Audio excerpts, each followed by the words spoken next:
Art has always been a great creative release for me, and it helps to keep me sane in the face of, an uneasy world. So I started working in photogravures because I suddenly was given access to the process and the means to create this by working for Josephine Sacabo. She hired me to help print her photogravures and generously offered to let me use the studio if I ever wanted to. So one day I came in early with a couple of 4-leaf clovers to experiment and try, and lo and behold, yes, they could.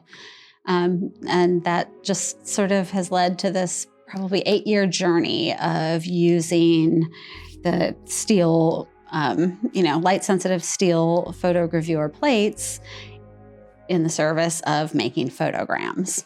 And so photograms means that instead of working with a digital negative, I am making exposures by laying objects directly on the plates and then exposing it to light. Right? So photogravure is incredibly tactile.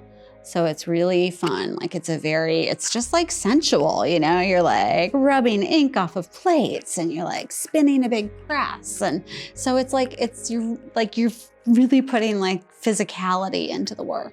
Art has always been a great creative release for me, and it helps to keep me sane in the face of, an uneasy world. Play and experimentation are both very important to my work, and that's just been a continuing thread, lifelong, really, from one project to the next.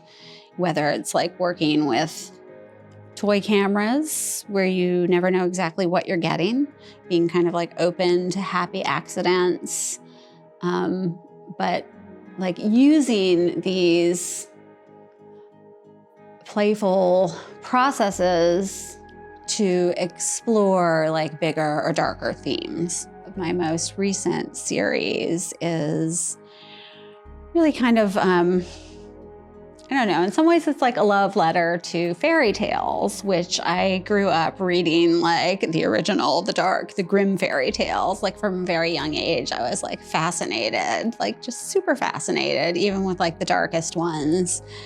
And so that's been something I've always liked and responded to.